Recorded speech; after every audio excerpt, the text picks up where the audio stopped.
আমরা সত্য বলতে গিয়ে সেটা যদি যুক্তরাষ্ট্রের স্বার্থে আঘাত লাগে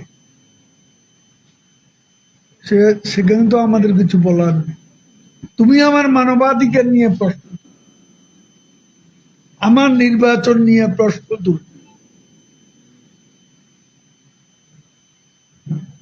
তুমি আমার দেশে গণতন্ত্র নিয়ে প্রশ্ন তুল। এখন আমি কি বলতে পারবো না প্রায় প্রতিদিনই যুক্তরাষ্ট্রে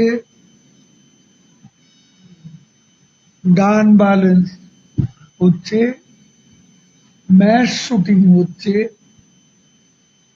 এবং যুক্তরাষ্ট্র প্রায় 52টা ইউনিভার্সিটি এখন গাজায় গণহত্যার বিরুদ্ধে, ইসরায়েলের বিরুদ্ধে তারা প্রটেস্ট করছে, এবং সে প্রটেস্টকে দমন করা হচ্ছে, রুথলেসলি পারসিকিউট করা হচ্ছে।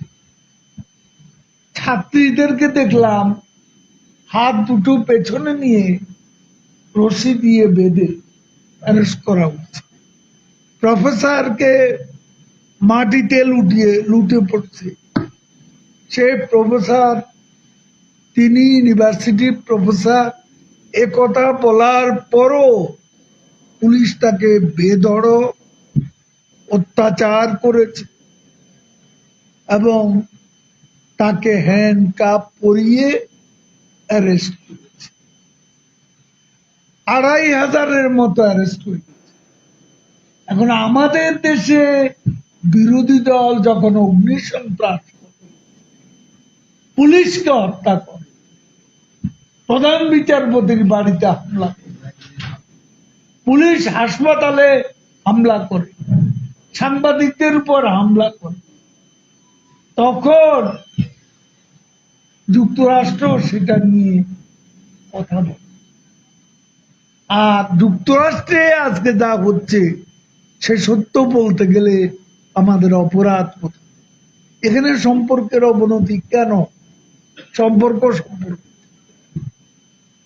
যুক্তরাষ্ট্রের সাথে আমাদের বন্ধুত্ব নেই, এটা তো আমরা বলছি, কিন্তু তারা মানবাধিকার আমাদের দেশে যে চোখে দেখবে, তাদের নিজের দেশে সেই দৃষ্টিতে দেখবে না কেন?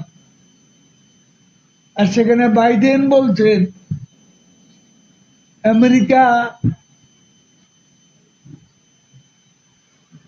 is not an authoritarian nation where we silence people. এখন প্রেসিডেন্ট বাইডেনের এই বক্তব্যের বাস্তবতা, এখানে অথরিটারিয়ান রাষ্ট্রের যে পিকচার, এটার সংজ্ঞা, যে ডেফিনেশন, তাতে কি আমেরিকার বর্তমান সিনারিও বিচ্ছিন্ন কিছু? সাইলেন্স পিপল, সাইলেন্সটা এত রুথলেসলি করা হচ্ছে,